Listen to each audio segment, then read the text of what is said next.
لا أقسم بهذا البلد وأنت حل بهذا البلد ووالد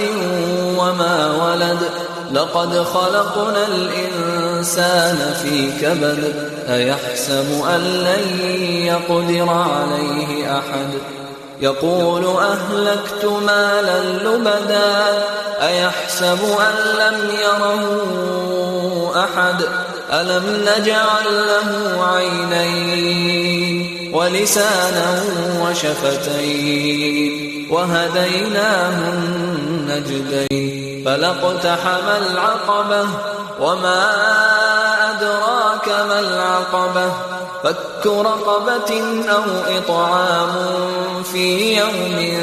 ذي مسغبة يتيما ذا مقربة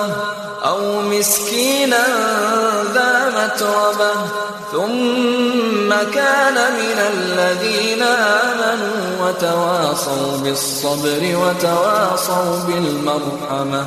أولئك أصحاب الميمنة والذين كفروا بآياتنا هم أصحاب المشأمة عليهم نار